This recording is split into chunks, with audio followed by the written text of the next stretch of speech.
Today we're joined by Judson Vaughan, writer, director of Burn. Thank you for joining us, Judson. And thank you for entering the film into the Romford Film Festival. You're welcome, and thank you for having me. Thank you for selecting. Oh, absolute pleasure. It's a really great original film that tackles a couple of really interesting points. I wonder if you could tell us, and decide whether you're going to spoil this or not for the audience, what the script's about. What's the story about? So it's about a family that are due to sort of give birth to their first son, and there is a national hysteria. There's a killer on the loose, multiple murders, grisly murders, and the mother is and it's in their area, and she's really scared and really worried about the local news, the hysteria that's going on, and Pete, the father, offers some sort of timely fatherly advice in the form of recordings that he makes for his unborn son, because he's sick, and all is not well with the world. I could say more. And you're going to finish there. I could say a lot more. And the reason you're going to finish there is because there's a massive reveal at the end. Yeah. Which I'm kind of spoiling it by saying there's a massive reveal, but there is, and Yeah, it's fine. No, there is. Okay, so how did you come up with the concept? To be honest, it was a friend of mine, Chris Barnes, who approached me with a story. He'd never written a screenplay, and we met through another film that I made on a mobile phone. It was a 1-minute horror. Great guy. We became friends, and he said, "Judd, listen, I've got this idea for a film, can I just tell you what it is?" And he told me on the phone. I was like, "Mate, that's brilliant. It's such a good idea." And he was like, "Really?" I was like, "Yeah, it's really good." He said, "But what do I do with it? How do I do it?" And I said, "Well, just start writing it down. Just put it down." So he did that, and then we just went from there. We just kind of spitball back and forth, and it's very close to his original story. It used to finish at the big reveal. That was it. But then we sort of talked, and I just felt there was a little bit more in it, and that there was maybe another twist, that if you're going to go there, how far can you go? So I sort of, we agreed to take it just that little bit further. Okay, and correct me if I'm wrong, but it tackles several issues. It tackles the sins of the father, inheriting the sins of our fathers and grandfathers, and is there can we ever justify accusing a child of potentially something they've inherited? But it also tackles issues as in a child witnessing things and how this may influence them as they grow up into an adult. And these are two massive issues in this story. This isn't a light-hearted, simple story. It's actually got some real depth to it. And I presume, was that something Chris Barnes, isn't it? Chris and you fleshed out, or was that there in the original script? I think it was there, the original script. Yeah, I think it was. Yeah, we just sort of.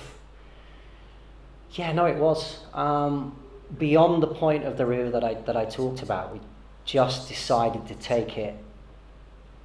It's really hard not to give it away, but I felt with the son, because of the father, who's obviously the son of someone else, and maybe the things that he's inherited, and the idea of the apple never falls far from the tree, then maybe his son. Why don't we explore that a little bit? Although it cuts right as we sort of maybe impress that upon the viewer with fire in the eyes, and then yes. Okay, wonderful. It's so difficult to talk about it without giving it away, isn't it? It's incredibly difficult. So you've got your finished script. The film is roughly 15 minutes, I think, pretty close. Minutes and 59 seconds. There you go. That's more than roughly 15 minutes. Yeah.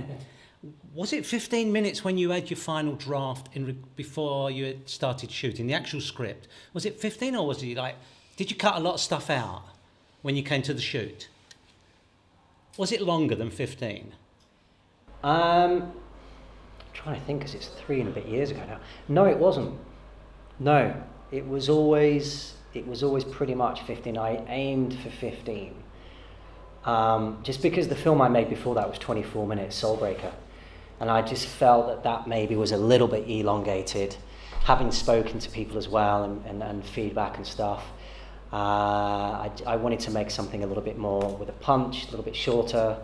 Maybe not 8 minutes. 10 minutes would have been fine, but it was just, I don't know, it was just the way, it was very organic, and I think that it was best told at around 15. It could have been slightly longer. I probably shaved about, I know it sounds ridiculous, but I probably shaved about 45 seconds off it to get it to the under 15 because I was aware that it was probably a little bit more film friendly. Festival.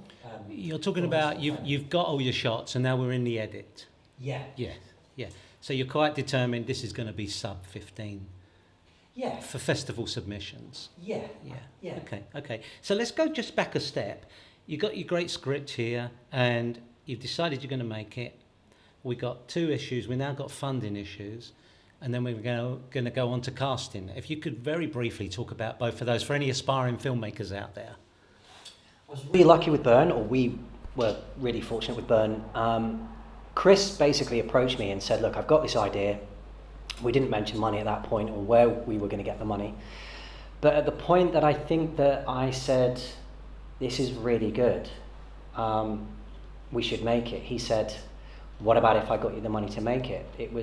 I was as fortunate as that, or we were as fortunate as that, and I just said, yeah, it was just a simple yes. And the money appeared in my account quite quickly. There were no checks, there was no bullshit. It was just boom, never even hard, just straight in, and right. And then obviously I sort of said quite quickly, we need another 1,000, and then I topped that up with 1,000 myself. It was that simple, really. So on to casting then. Yeah. Did you know them beforehand, or did you just literally do a casting call? I did a casting call. The original guy that was going to play Pete, the dad, I chose for specific reasons. Great actor, but also his aesthetic. He had these wonderful, I don't know what it was, he had these really dark eyes. And I'd watched him a couple of things, and it was just, his eyes were so dark. And for me, it was just like, oh my God, that's him. As soon as I saw him, even if, I might have even compensated on the fact of him being not so good an actor, which is okay to say. I'm an actor myself. But it just so happened he was a good actor as well. But his eyes, there was something about his eyes. He couldn't make it. Something came up, a big job, and so I had to find someone else. And I found a guy called Max Cavanagh, who was just amazing. And so Max Cavanagh was cast, and actually, I think, ironically, it was meant to happen, because he just embodied that. It was great, really creepy. Yeah. And how, as a director, was it a challenge directing someone so young in regard to their son? Good question. Yeah, it was.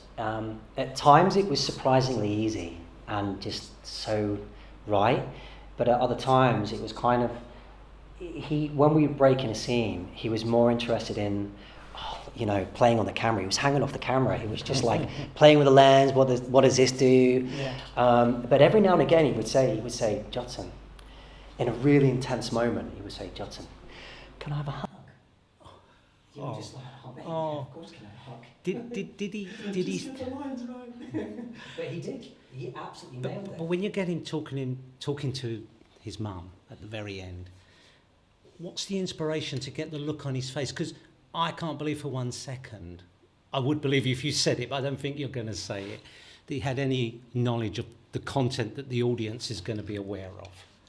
How do you get the look on the child's face without them knowing in the slightest what actually we need to think they're knowing? That's a really, really great question, guys. So what I did was, And his dad was really clear on this. He said, look, and I promised his dad, and I'd worked with his dad on a number of things before, which helped with the casting of the son. I basically told Matty that when he's watching the TV, imagine that you're watching something and you're not quite sure what mummy and daddy are doing. They're on holiday. What are they doing? And I would literally, because we weren't recording sound at that point, I'd just talk to him and say, as it was happening from moment to moment, we did a couple of runs, so we got a couple of different variations. And then I said, Matty, look, what's happening there? Oh, what are they doing? What's that? Oh, Matty, how do you feel about that? It was literally that. He didn't see anything, he didn't hear anything, but he was just, I've got to say, he was an absolute natural. He got it, he nailed it. So the secrets in those parts is the fact that because you're not recording sound, you can say things to him to get a response on his face. Yeah. That we as an audience, because we know something completely different, completely interpret it as him thinking of that. Of course. Fantastic. Yeah. Brilliant. That's great. So what's next? I'm trying to make a film called The Sacrifice, thesacrificefilm.co.uk, and we're looking to raise funds at the moment. It's quite a step up from Burn in terms of budget, high concept horror short. I'm really excited about it. We hopefully can raise the money. Great. Well, thank you so much for submitting to the Romford Film Festival. Thank you very much. And thank you again, Judson, for coming and speaking to us. It's really, really kind of you. Thank you. We wish you all the success.